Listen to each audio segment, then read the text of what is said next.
Good morning student, how are you today? I hope you all are fine at home. Welcome back to science class. Today I am here to teach you Green World 5. Okay, first of all we will study Unit 2, our body and its function. Unit 2, our body and its function. Chapter number 7, blowing hot and blowing cold. Chapter number 7, blowing hot and blowing cold. C.W mention कर लीजिए.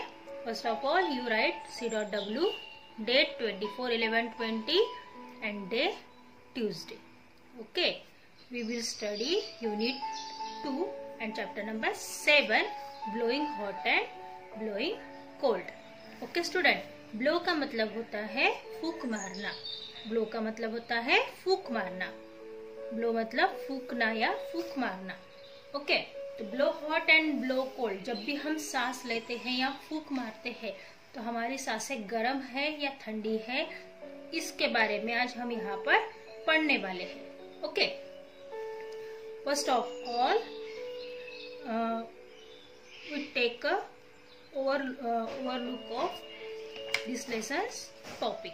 Okay, breathing, the heart and heartbeat. आज हम breathing के बारे में पढ़ेंगे, heart and heartbeats. Then blowing hot and blowing cold, activity type and thing to do. तो सबसे पहले आज हम पढ़ेंगे टॉपिक नंबर 1, ब्रीथिंग. ब्रीथिंग आप सभी को पता है, आपने प्रीवियस क्लास में भी ब्रीथिंग के बारे में पढ़े हैं. ब्रीथ मतलब क्या? The process of taking in oxygen. ऐसी प्रोसेस जिसमें ऑक्सीजन टेक इन किया जाता है, मतलब ऑक्सीजन अंदर लिया जाता है, उस प्रोसेस को ब्रीथिंग कहा जाता है. Okay, put pencil on sentence. Breathing, we breathe air to stay alive. हम सांस लेते हैं. क्यों? क्योंकि हमें जीवित रहना है, हमें अलाइव रहना है, हमें हमेशा जिंदा रहना है, इसलिए हम सांस लेते हैं. The breathe air to stay alive. हमें जिंदा रहने के लिए सांस लेने की जरूरत होती है. The process of taking in and giving out air is called breathing. ऐसी प्रोसेस, ऐसी क्रिया जिसमें हवा अंदर ली जाती है और बाहर छोड़ी जाती है, ऐसे प्रोसेस को क्या कहा जाता है स्टूडेंट? ब्रीथिंग. मतलब श्वसन क्रिया. क्या कहा जाता है? श्वसन क्रिया या फिर श्वास लेने की क्रिया. तो हम इस सेंटेंस को हाईलाइट करेंगे student. The process of taking in and giving out air is called breathing. ऐसी क्रिया जिसमें हवा अंदर ली जाती है और बाहर छोड़ी जाती है, उसे क्या कहा जाता है? Breathing. The lungs help us in the process. और इस प्रोसेस में कौन सा पार्ट हेल्प करता है हमें? Lungs. The process help us in the lungs help us in the process. तो इसे भी हम हाईलाइट करेंगे कि ब्रीथिंग की प्रोसेस में सबसे मेन पार्ट्स कौन सा है student? Which is the main part of breathing? Breathing की प्रोसेस में लंग्स क्या करता है? हेल्प करता है. Our lungs are located in a rib cage which is made up of bone.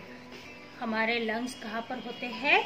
The lungs are located. Lungs कहाँ पर दिखाई देते हैं? ये जो लंग्स है ये रिब केज के अंदर, मतलब जो हड्डियों का पिंजरा होता है, जो हड्डियों का ढांचा होता है, उसके अंदर, ये रिब केज के अंदर होता है. लंग्स कहाँ दिखाई देता है? रिब केज के अंदर.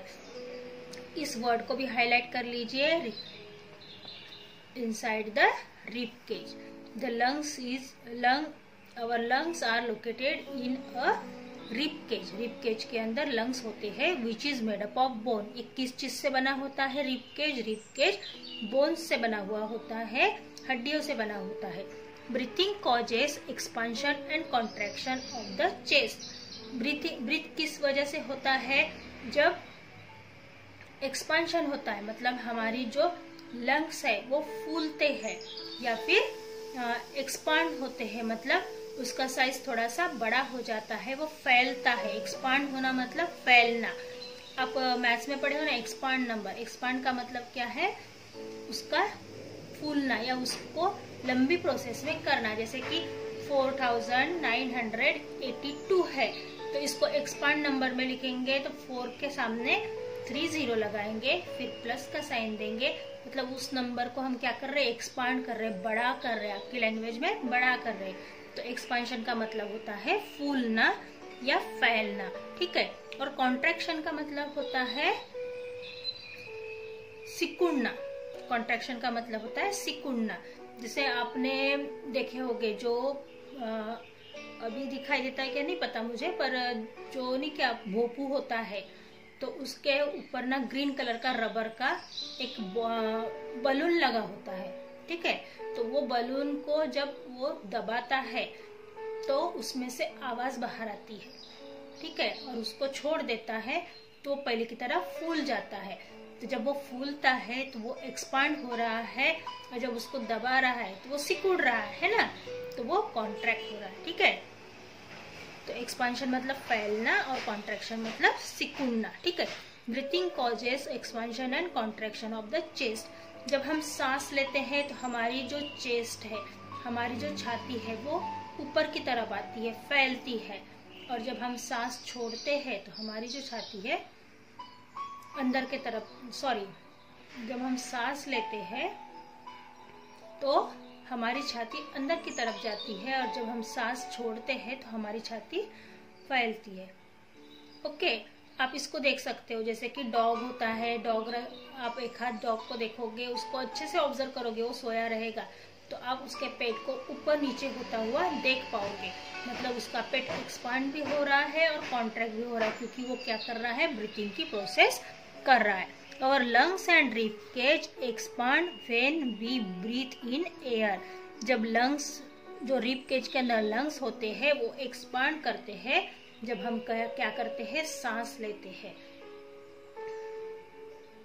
ओके, जब हम सांस लेते हैं तो लंग्स क्या होते हैं, एक्सपांड होते हैं। Our lungs are rib cage expand when we breathe in air. जब हम सांस लेते हैं तो लंग्स एक्सपांड होते हैं, और जब हम सांस छोड़ते हैं तो लंग्स कॉन्ट्रैक्ट होते हैं। They contract when we breathe out air.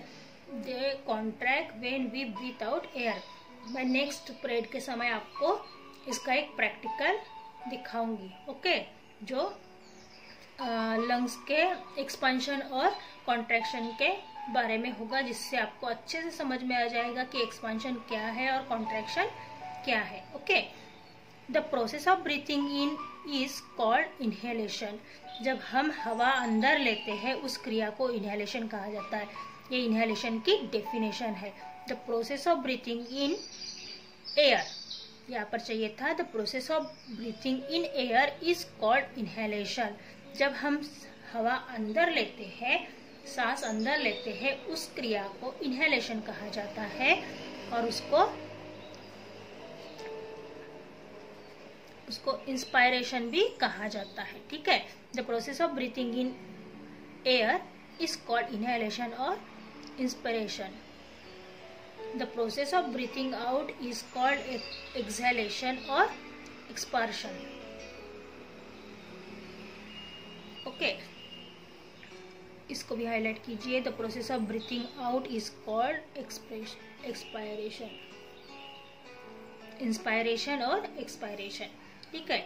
जब हम हवा अंदर लेते हैं उसे इनहेलेशन या इंस्पायरेशन कहा जाता है, और जब हम हवा बाहर छोड़ते हैं उसको एक्सहेलेशन और एक्सपायरेशन कहा जाता है। During inhalation we take in air rich in oxygen gas. जब हम इनहेलेशन की प्रोसेस करते हैं उस समय ऑक्सीजन को अंदर लेते हैं, और जब हम एक्सहेलेशन मतलब सांस छोड़ने की प्रक्रिया करते हैं, we breathe out air rich in carbon dioxide. जब हम इनहेलेशन करते हैं मतलब सांस अंदर लेते हैं, उस समय ऑक्सीजन गैस को अंदर लेते हैं, ओके, ऑक्सीजन गैस को अंदर लेते हैं, और जब हम एक्सहेलेशन करते हैं तो कार्बन डाइऑक्साइड को बाहर छोड़ते हैं। The whole process of inhalation and exhalation called respiration. दोनों प्रोसेस को क्या कहा जाता है, respiration.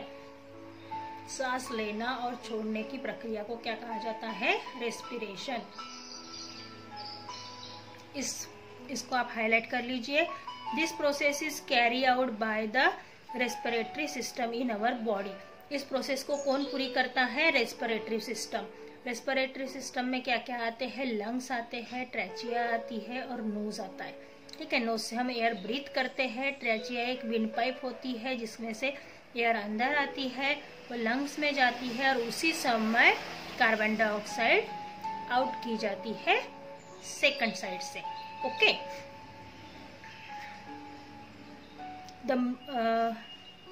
the nose, windpipe and lungs are the main organ of respiratory system। आप हाईलाइट कर लीजिए, the main organ of respiratory system is nose, windpipe and lungs। We breathe in air through our nose। Our lungs are two sac-like structure। हम सांस कहाँ से लेते हैं, knows से। ओके, और जो लंग्स है वो दो बोरियों की तरह दिखने वाला एक स्ट्रक्चर होता है, दो छोटी छोटी बोरियां है जिससे हम लंग्स कहते हैं। They are located in the chest, वो चेस्ट के अंदर दिखाई देता है। ठीक है, the lungs are connected to the nose through the wind pipe. जो लंग्स होते हैं वो नोज से एक विंड पाइप कनेक्ट होता है और विंड पाइप से लंग्स कनेक्ट होते हैं। नोज से विंड पाइप कनेक्ट होती है और यहाँ पर दो लंग्स कनेक्ट होते हैं। ठीक है, lungs have several air sac. Lungs में बहुत सारे एयर सैक्स होते हैं, मतलब छोटी छोटी थैलियों जैसी होती है।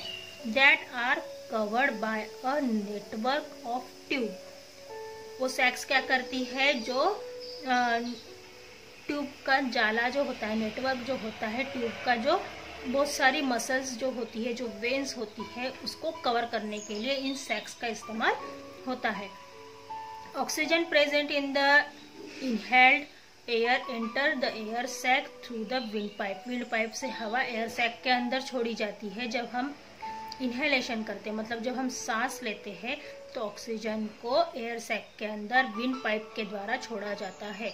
ऑक्सीजन को विंड पाइप के द्वारा एयर सैक में, मतलब बोरियों में छोड़ा जाता है। Blood absorb this oxygen. जैसे ही नोज से हवा अंदर विंड पाइप में आती है, विंड पाइप से लंग्स में जाती है, उसी समय लंग्स के अंदर का जो ऑक्सीजन होता है वो ब्लड में एब्जॉर्ब किया जाता है, मतलब खींच लिया जाता है, सोख लिया जाता है। It carries the oxygen to all part of the body. और उसी समय ये ऑक्सीजन शरीर के हर अंगों में छोड़ा जाता है। Nutrients came along with the blood. और जो न्यूट्रिएंट्स है ब्लड के साथ बॉडी को मिलते हैं। They provide energy to our body. वो हमारे बॉडी को एनर्जी प्रोवाइड करते हैं। हम बोलते हैं ना, हम खाना खाते हैं, ठीक है, खाने से क्या बनता है, ब्लड बनता है, ब्लड से एनर्जी मिलती है। ठीक है, तो ब्लड के अंदर ऑक्सीजन मिक्सअप किया जाता है, ब्लड के अंदर ऑक्सीजन एब्जॉर्ब किया जाता है और उस ऑक्सीजन और ब्लड को बॉडी के हर पार्ट में छोड़ा जाता है। और जिस पार्ट को ब्लड प्रोवाइड नहीं होता उस पार्ट में हमको चिटिया आती है। जैसे कि जिस उंगली में ब्लड प्रोवाइड नहीं हो रहा है उस उंगली में हमें चिटी आने लगती है, मतलब उसका मतलब है कि ब्लड वहां तक नहीं पहुंच रहा है ना। The nose has small fine hair and a sticky fluid called mucus. जो नोज है, नोज के अंदर आपने देखे होंगे कि छोटे छोटे हेयर्स होते हैं, छोटे छोटे बाल होते हैं। क्यों होते हैं? क्योंकि जब भी हम एयर लेते हैं, हम बोलेंगे कि कितनी भी प्योर एयर है, या हम फिल्टर लगाकर भी एयर लेंगे, फिर भी हमारे नोज के अंदर एयर के साथ डस्ट पार्टिकल्स जाएंगे ही। तो इसीलिए उन डस्ट पार्टिकल को रोकने के लिए हमारे नोज के अंदर एयर होते हैं। जो इम्प्योर पार्टिकल्स होते हैं, ये जो इम्प्योर चीज़ें होती है, जो चीज़ें हमको आंखों से नहीं दिखाई देती, फॉर एग्जांपल वायरस है या फिर बैक्टीरिया है, वो हमें आंखों से दिखाई नहीं देती, वो एयर में होते हैं। तो वो टाइनी बैक्टीरिया या फिर टाइनी जो माइक्रोबीज होते हैं वो हमारे नोज के अंदर एंटर करते हैं। उन्हें रोकने के लिए हमारे नोज में फाइन एयर्स होते हैं और एक स्टिकी फ्लूइड होता है, एक गीला गीला हमारे नोज में होता है, उसे हम म्यूकस भी कहते हैं। ओके, विच ट्रैप डस्ट पार्टिकल। ये दोनों क्या करते हैं, हेयर और ये जो फ्लूइड होता है वो डस्ट पार्टिकल को ट्रैप करते हैं।